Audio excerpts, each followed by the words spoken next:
In 2017, I got invited to a family's wedding in the US.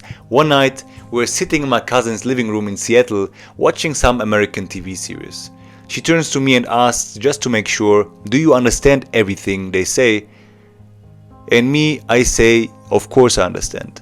A few minutes later, something funny happens in the show and everyone laughs except me. She looks at me again and asks, "Are you sure?" That's when I admitted I understood the words, but I didn't get the joke, to be very honest here. I passed the test in school. I thought I spoke English at least a little bit, but that night I realized language isn't just grammar. It's more about the context and also the culture difference, even if it's the same language we're speaking. And just because you know the words, it doesn't mean you understand the room entirely. 8 years later, I felt the same thing again, building my life and business here in Kenya. I speak the same language as the locals, but as long as you can't understand each other culturally and with enough context, you will have it very difficult to build something here. Therefore, I want to share a couple of lessons with you that will make your life easier when you want to do business over here in Kenya, and that you don't need to do the same mistakes that I did, and really understand the differences and what is actually important when you're trying to build life and business here in Kenya, or maybe even in any other African country here. The first thing I would tell myself now when I would arrive here is that you need to question your own behavior and also the behavior of the locals. Either if it's how they commute to work, what phone they are having, or how they even purchase a product. I thought I knew this, and I thought I knew how this works, until I understood that I actually did not understand and did not know anything. And here I just want to give you a couple of examples that you really understand what I mean. For instance, the first thing that I had to encounter here was that e-commerce works very differently than I expected. And back home in Germany, I was already doing e-commerce for a couple of years. I had experience, I knew how to market products, I knew how to sell products, but when I came here, I wanted to do the same thing because I thought I knew how it works. Eventually, I had to realize that things here, even if the infrastructure is the same, even if you have delivery, you can pay online, you have the similar infrastructure than what I was used to in Germany or working with clients internationally, it's still a different behavior of how people conduct their business online or how people purchase products online is what I realized. So for instance, it's something I also had to learn the hard way, is that here, for instance, cash on delivery is a norm. And this is something, let's say, what I was not used to from Germany. And I remember that there was a time when they also used to do something like cash on delivery. So they used to pay the mail person to make the transaction and to pay for the product that they then actually received.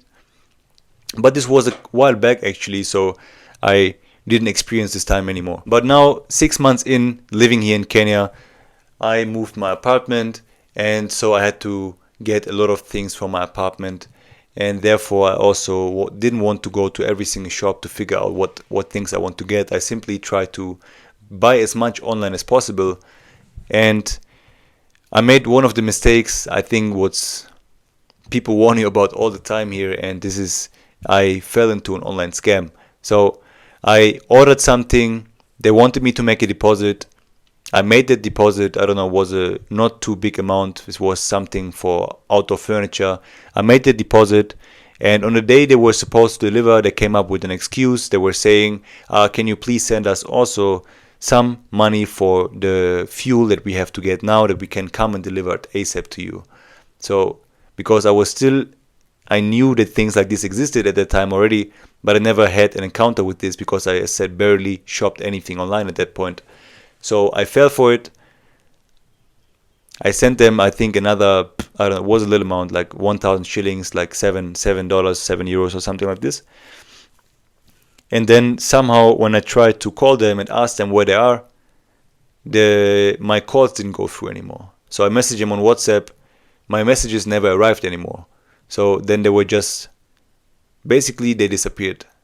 So, and this was the day from after that I never paid anything in advance anymore. There's no more deposit that exists. There's no even a thought of mine to pay anything, even if it's just 1 cent in advance before I don't have the goods in my hands or I can see it and the delivery guy is at my door. And this is just something I also came to understand then in terms of doing business here. It's just a different purchase behavior, because now, for instance, when you are abroad and trying to do an e-commerce business here, it might be a little bit difficult to track all of these things, because then the delivery drivers can say that the goods have arrived, the customer says he never got them, or the customer maybe paid for it but the money goes elsewhere. So it's just a different way. You need to look into how people purchase, how people actually receive their goods, that you also can make your best decision for your business, especially if you're in the e-commerce space, in the tech space, online, any kind of online business. This is one thing you need to also just keep in mind, because it's a different approach and different, even if it's just a small thing, it can make the way you navigate the business very differently, because people are having less trust in paying anything in advance than compared to my experiences from European countries or from when I was living in the States as well. So this is one of the differences in terms of people's behavior, or what seemed normal for me, let's say like this, what seemed normal for me, but what is not the reality here on the ground, even if the infrastructure for this exists. The next example I want to give you here is from the time I was working also with the local startup, and I was assisting them. I think it's some point mid last year until almost the end of last year. I was assisting their team with marketing, operations, basically just get the business up and running, help them to make profits, help them to get me more customers, make more sales and everything like that. So I was coordinating the team, I was working with the team and helping to solve many problems in terms of how we can grow the business for them. And one thing I figured there, because this business was a business that was selling protein supplements, so basically something that is quite normal for me, or for my experience quite normal in Germany or in the US, so that most people have a basic understanding of the product. But here what I learned is that education is a big part of selling your products here, for instance. Because, for example, even I went to one gym activation once. It was basically just where we went to the gym. I was waiting for some of these people to finish their challenge of the day, so the training program of the day, and then we had our couple of minutes of time where someone else of our team just presented what we are offering and what we're selling, and then people afterwards came to us with a bunch of questions. And even people that went to the gym frequently and are there in the gym all the time, they had no clue what protein is. And this where I understood that learning and educating these people, this where I understood that educating them first here, because there's not a common knowledge about this protein supplement, for instance. And there might be less of a common understanding for different kinds of products or services as well, why they are actually beneficial for them. And even if they understand that they're beneficial for them, because it's not such a huge thing here in Kenya, for example, that they might still not use it unless it gets more and more traction and they see more and more people use it and actually get to see the benefits of it. And even at that time, we got a lot of messages from people because we were running ads, putting out content, so we got a lot of people seeing our stuff.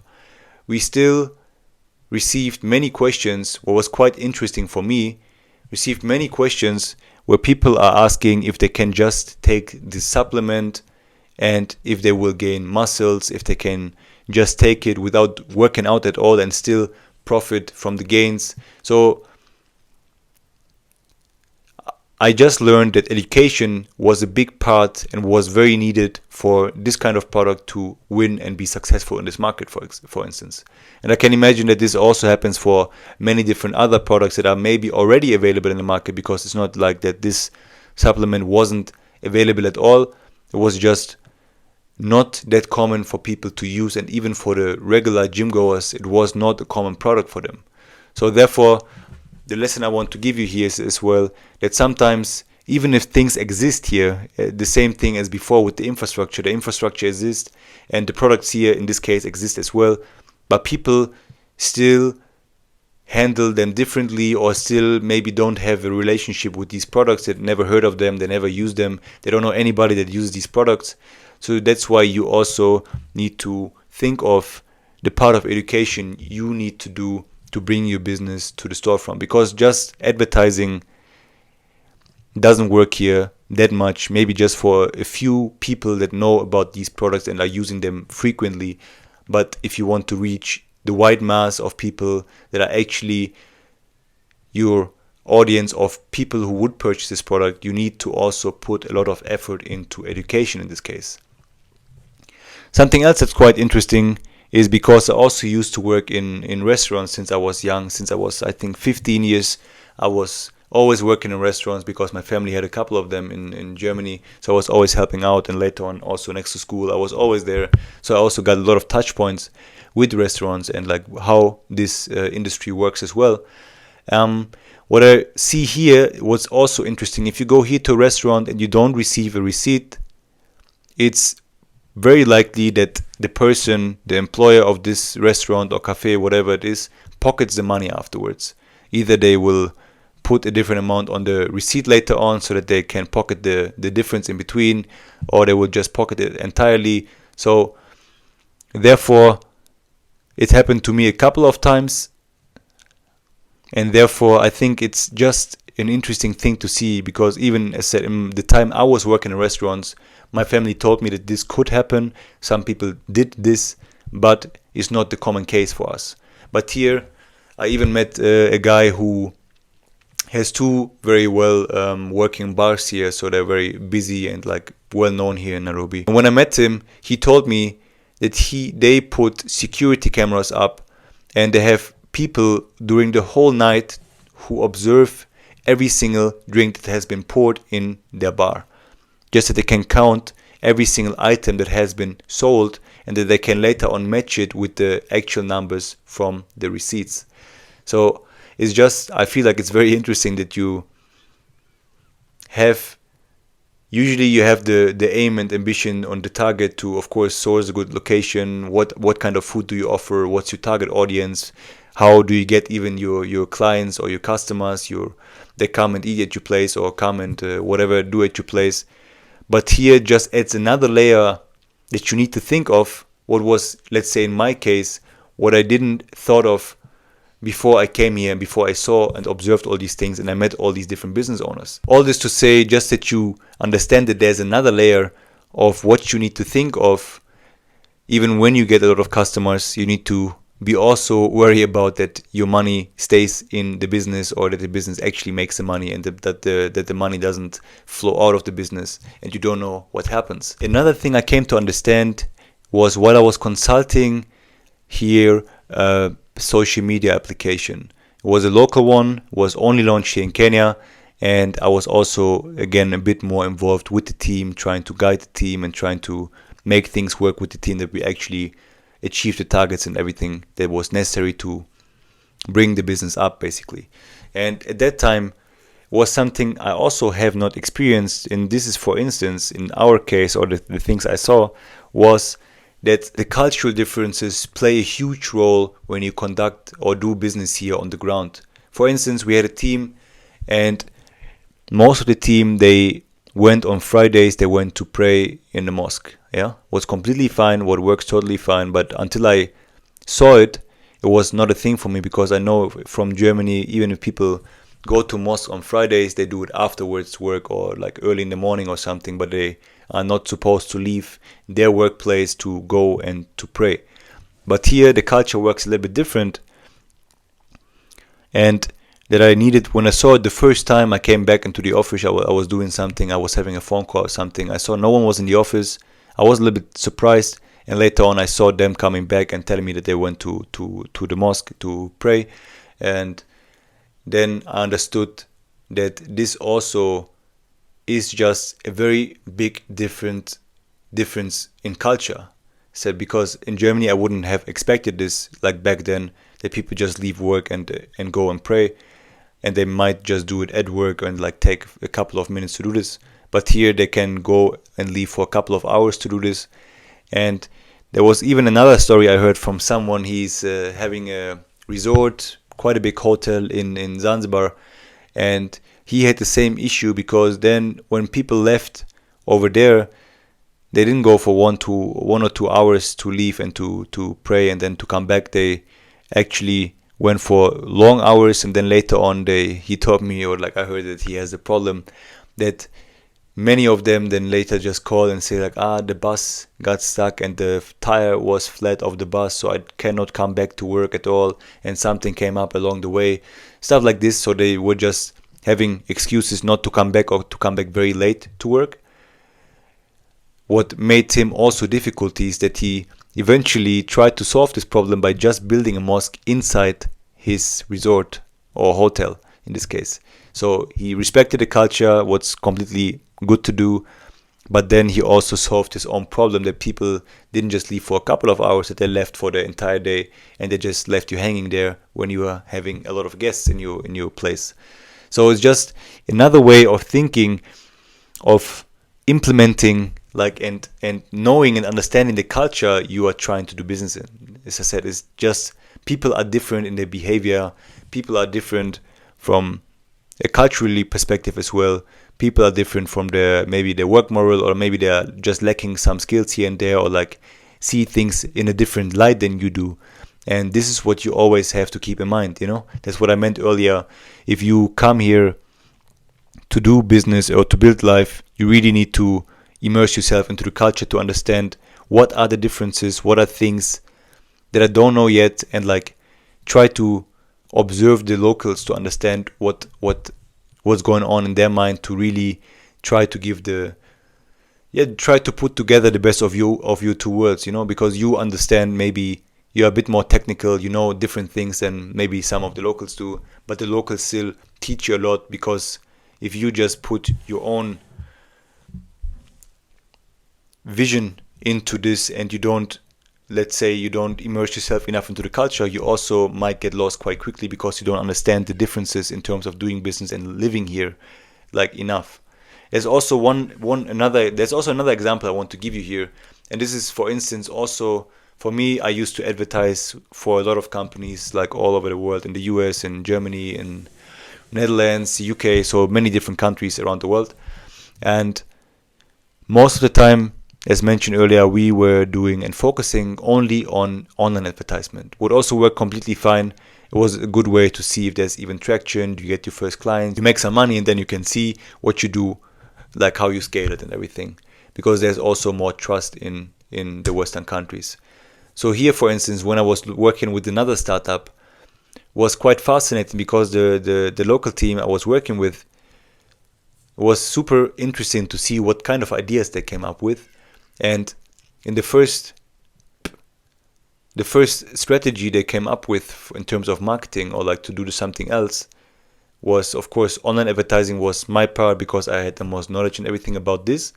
But they came up with pretty cool ideas to also do similar to the supplement company, to do local activations, to be on the ground, to visit universities.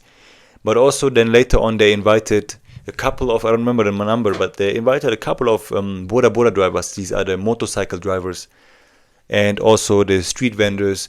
And we tried to activate them, that they help us to bring more people on board, because they are the ones that having the touch points, and they know the whole city. They roam around the whole city.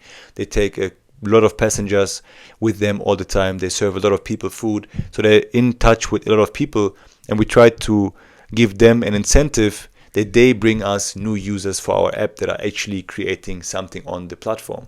So it was a quite interesting approach, just to see that this also can work, because in my mind, as said, in European countries or Western countries, if I advertise something, or if we advertise something for any business, we could make money simply like that. And we even advertised for this business as well, and it worked also very well. But it was interesting to see that there here also different methods that can bring a different kind of traction to you, where people start to advertise later on for yourself. And this was just another unlock for me, that things are just different.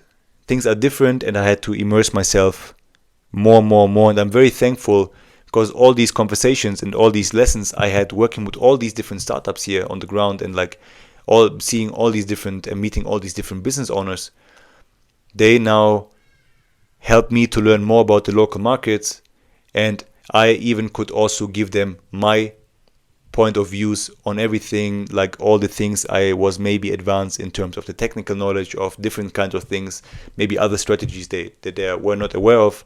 But I think without putting these two together, like they teaching me a lot of things and I'm teaching them and like bringing my knowledge together to build something that actually works, I think I would have been more or less lost in navigating the landscape here and consulting businesses, because this is what is really, really important here, to understand how they think, how they purchase things, how they interact with each other, what they do on a Friday, what I wasn't aware of here, like on a mass scale like this. So it's quite one of the most important things that I could have done to work with a couple of local startups here, and also meeting many, many different business owners to get all these perspectives in. And now to circle back, the mistake I made at that wedding, assuming I understood, I made it again in Kenya. So you don't win here by being the smartest person, you win by being present, listening, watching, and actually adapting to the things how they are on the ground. This continent humbled me for sure, and it still taught me how I can actually win here. And there's one last story I want to tell you in this case, and this is one of my Turkish friends I have here in Kenya. He was traveling around the world for business, so he did business in many, many different countries, but he settled eventually like a long time ago here in Kenya. And he had also a lot of Turkish friends from him coming over from Turkey to do business here. And he told me that oftentimes the biggest problem what they have is that they think it's anyways Africa, it's an African country, and that they think they are superior. And this even without speaking the language, that they don't even try to get to know the local people and still try to make money here or like build a business here without any knowledge of anything. What he taught me then, to really be successful here to do business as a foreigner, is that you need to really immerse yourself into the culture, what I taught you before. But also what this means is even just taking a matatu for at least once or a couple of times, that is like the local bus here, just to understand who is sitting on these buses, how do they work, what is the system behind it, just to really get a better picture of how the local environment actually works, and like who are your customers, like who are the people you're trying to serve, who are the people you're trying to deliver value to, basically. And that's why I would say now, if you're thinking about building a business here on the African continent or here in Kenya, I think it makes sense to slow down, because there's a lot of things you can learn first, get in touch with the local people, and maybe you can find some people that are actually trustworthy and doing things on the ground that can actually navigate you better through it. But now here's my question. What is something you thought you understood until you figured out that you actually don't? Let me know down below in the comments. I'm looking forward to read your stories and appreciate you listening to my learnings. I see you in the next one.